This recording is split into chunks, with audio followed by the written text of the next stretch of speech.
اور عورت دونوں الگ ہو جاتے تھے. عورت چاہتی تو کہیں اور نکاح کر سکتی تھی. یہ صورت جب یہ بات جب ایک طلاق کی صورت میں حاصل ہو جاتی ہے تو کون بے وقوف ہے کہ جو ایک ساتھ 3 طلاقیں دے کر اس کو ہمیشہ ہمیشہ کے لیے اپنے سے جدا کر دے. تو اگر یہ بات اس شریعت کے اس طریقے پر عمل کیا جاتا تو کبھی بھی کسی کو پچھتانے کی ضرورت نہ پڑتی. حضرت علی رضی اللہ تعالیٰ عنہ کا ایک قول ہے, آپ فرماتے ہیں کہ اگر شریعت کے مطابق طلاق دی جاتی تو کسی مرد کو کبھی بھی پچھتانے کی ضرورت نہ پڑتی. تو کہنے کا مقصد یہ ہے کہ یہ جو حلالہ وغیرہ کیا جاتا ہے یہ بالکل شرعاً ناجائز ہے, اور جو لوگ یہ کام کرتے ہیں وہ بہت بڑا گناہ کرتے ہیں, کیونکہ شریعت نے جو نکاح کا جو تصور دیا ہے ہمیں, اللہ تعالیٰ نے قرآن مجید میں سورہ نساء میں اور سورہ مائدہ میں اور سورہ بقرہ وغیرہ میں ان چیزوں کو ذکر کیا ہے. اللہ تعالیٰ فرماتا ہے کہ تم پر جو عورتیں ایک مسلمان مومن مرد کے لیے حرام ہیں اس کا ذکر ہے. حرمت علیکم امہاتکم, تمہاری مائیں تم پر حرام ہیں, تمہاری بیٹیاں, تمہاری بہویں, اس طرح پورا ذکر ہے. اس کے بعد اللہ تعالیٰ فرماتا ہے کہ وحل لکم ما وراء ذالکم, کہ اس کے بعد جتنی عورتیں وہ تمہارے لیے حلال ہیں. ان تبتغوا باموالکم محسنین غیر مسافحین ولا متخذات اخدان, کہ تم اپنے مالوں کے ذریعے انہیں حاصل کرو, انہیں مہر دو, مگر اس کو حصار نکاح میں رکھنے کے لیے. چھپ کر شادی کرنا اور صرف شہوت رانی کے لیے شادی کرنا, اس کو شریعت نے ناجائز قرار دیا ہے. اس آیت کے تحت ہر وہ شادی جو ہمیشہ کی زندگی گزارنے کے لیے یا خاندانی زندگی بسانے کی نیت سے نہ ہو, اس کو شریعت نے ناجائز قرار دیا ہے. تو یہ جو حلالے کی شادی ہوتی ہے یہ تو ایک ایسی شادی ہے جو چند گھنٹوں کی, چند دنوں کی یا چند لمحوں کی شادی ہوتی ہے, جس کو شریعت کیسے جائز قرار دے سکتی ہے. جس سے میں نے یہ آیت تلاوت کی کہ صرف نکاح کے حصار میں رکھنے کے لیے, خاندانی زندگی بسانے کے لیے اور شریعت کے ان مقاصد کو پورا کرنے کے لیے یہ شادی ہے. اس طرح کی شادیوں کو شریعت نے ناجائز قرار دیا ہے. رسول صلی اللہ علیہ وسلم کا قول میں نے بیان کیا کہ آپ صلی اللہ علیہ وسلم نے فرمایا کہ وہ ایک ایسا بیل ہے جس کو کرائے پر لیا گیا ہے. تو اس لیے یہ جو طریقہ ہے بالکل غلط ہے. سب سے بڑی بات اور سیدھی بات تو یہ ہے کہ شریعت کے اس طریقے پر عمل کیا جائے جس کا ذکر میں نے بڑی وضاحت کے ساتھ کیا کہ خدا نخواستہ یہ حالات آ جائیں تو صرف ایک طلاق دی جائے, طہر میں دی جائے اور بغیر مباشرت کی دی جائے. تو اس صورت کے اندر ان کے دوبارہ جڑ جانے کے بہت مواقع ہیں, بہت چانسز ہیں. اور اگر خدا نخواستہ یہ صورت نہ ہو تو دوسری صورت میں بھی, دوسرا موقع بھی اگر وہ استعمال کرے گا تو یہ صورت اس کے لیے آپس میں جڑ جانے کے لیے بڑی آسان شریعت نے صورت بتائی ہے. تو یہ ان شریعت کے اس طریقے پر عمل کیا جائے. اس کے بعد ہم آتے ہیں عدت پر. خدا نخواستہ اگر کسی شوہر کے انتقال کی صورت میں اگر اس کی بیوی حاملہ ہے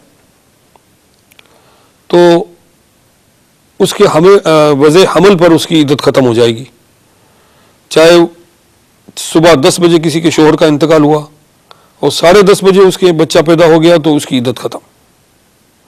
اور اگر کسی عورت کے شوہر کا انتقال ہو گیا اور اس کی بیوی حاملہ نہیں ہے تو اس کی عدت 4 مہینے اور 10 دن ہے. اسی طرح خدا نخواستہ کسی مرد نے اپنی بیوی کو طلاق دے دی تو اس کی عدت 3 قروء یعنی 3 طہر ہیں. 3 طہر گزر جانے کے بعد وہ عورت جو ہے عدت سے نکل جائے گی. تو یہ عدت کے مسائل ہیں.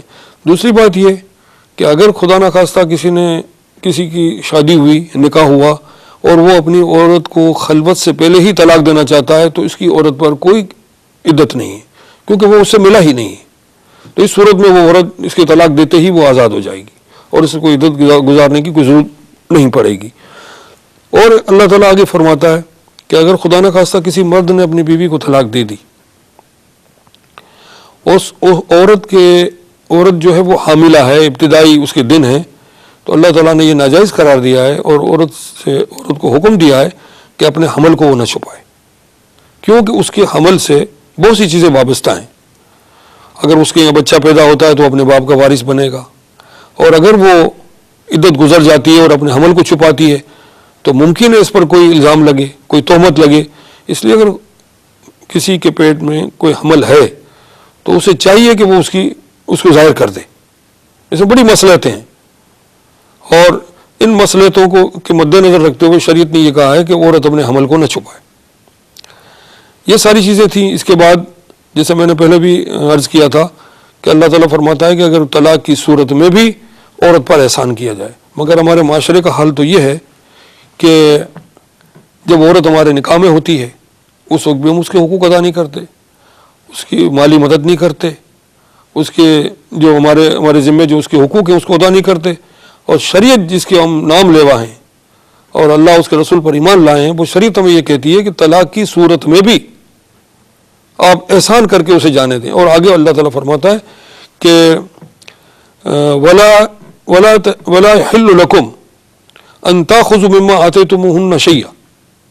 اگر آپ نے اپنی بیوی کو خدا نخواستہ طلاق دی اور طلاق سے پہلے جو کچھ آپ اس کو دے چکے ہیں اس میں سے آپ کچھ بھی واپس نہیں لے سکتے. یہ سارا کا سارا جو آپ نے اس کو دیا تھا یہ اب اس کا ہے. مگر ہمارے معاشرے میں نے خود دیکھا ہے، آپ نے بھی دیکھا ہوگا کہ یہاں تو چیزوں کے بٹوارے ہوتے ہیں. یہ ہم نے دیا تھا اور یہ آپ نے دیا تھا اور یہ ہم لے لیں اور یہ آپ لے لیں. ہم کہاں جا رہے ہیں؟ اللہ تعالیٰ فرماتا ہے لَقَدْ كَانَ لَكُمْ فِي رَسُولِ اللَّهِ أُسْوَةٌ حَسَنَةٌ. تمہارے لیے تمہاری نبی کی زندگی میں بہترین نمونہ ہے. اور ہم سے تو یہاں تک کہا گیا تھا کہ وَكَذَلِكَ جَعَلْنَاكُمْ أُمَّةً وَسَطًا لِتَكُونُوا شُهَدَاءَ عَلَى النَّاسِ وَيَكُونَ الرَّسُولُ عَلَيْكُمْ شَهِيدًا.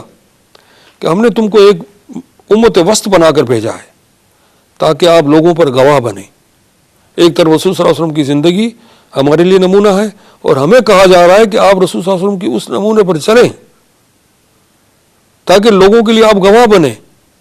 اور اس میسج کو جو رسول صلی اللہ علیہ وسلم نے فرمایا تھا کہ بلغوا عنی ولو آیا، کہ جو کچھ مجھ سے سنتے ہو وہ آگے پہنچا دو، تو ہم اپنی عملی زندگی سے، اپنی قولی زندگی سے ہم آگے اس مشن کو پہنچائیں گے.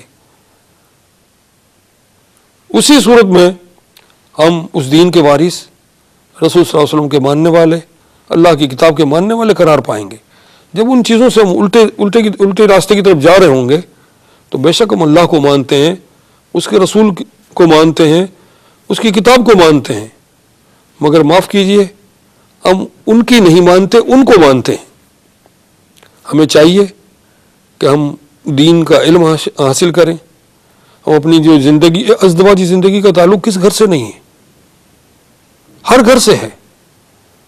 تو اس راستے پر قدم رکھنے سے پہلے ہمیں چاہیے کہ ہم اپنی علم حاصل کریں. ہم یہ دیکھیں کہ ازدواجی زندگی کے کیا فرائض ہیں، کیا واجبات ہیں، ایک مرد پر کیا واجبات عائد ہوتے ہیں، ایک عورت پر کیا واجبات عائد ہوتے ہیں، اسے کیا کرنا ہے، اسے کیا کرنا ہے. جب ان چیزوں کا علم ہم حاصل کر لیں گے اور شریعت کے راستے سے ان چیزوں کو سیکھیں گے اور سمجھیں گے تو میں امید کرتا ہوں کہ انشاءاللہ تعالیٰ کبھی یہ مراحل نہیں آئیں گے کہ گھر جو ہے وہ برباد ہوں، میاں اور بیوی کے تعلقات خراب ہوں یا خدا نخواستہ ان کے درمیان طلاق ہو. اور جب یہ صورتیں مرد اپنی عورتوں کو حقوق دینا شروع کر دیں گے تو میں سمجھتا ہوں کہ جب عورتوں کو یہ حقوق ملنے شروع ہو جائیں گے اور صحیح اسلامی طریقے سے وہ حقوق ان کو ملیں گے، ان کی دیکھ بھال ہوگی، ان پر احسان ہوگا اور ان کے حقوق کو تسلیم کیا جائے گا، ان کے مقام کو تسلیم کیا جائے گا، تو شاید پھر اس معاشرے میں عورت کے حقوق کی بات کبھی نہیں اٹھے گی.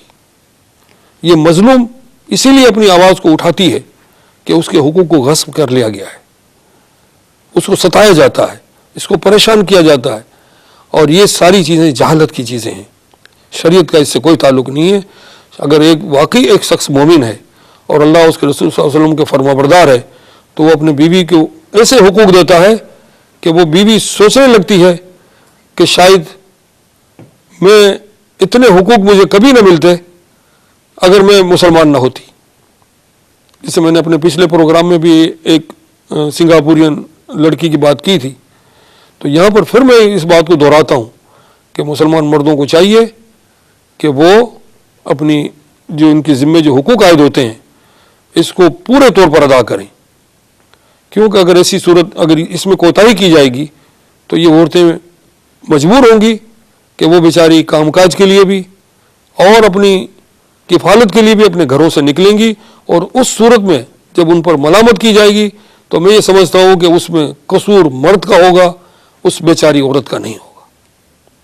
اس لیے ہمیں چاہیے کہ ہم دوبارہ پلٹیں، اللہ اس کے رسول صلی اللہ علیہ وسلم کی طرف واپس آئیں اور آخرت کا خوف اپنے اندر رکھتے ہوئے جو اللہ اس کے رسول صلی اللہ علیہ وسلم نے جو ہمیں طریقے بتائے تھے اور جو ہمیں تلقین کی تھی اور جس چیز کو فرائض اور واجبات قرار دیا تھا، اس کو بڑی محبت اور بڑے اطمینان اور آخرت کی جزا اور اللہ تعالیٰ کی رضا کو سامنے رکھتے ہوئے اس پر عمل کریں۔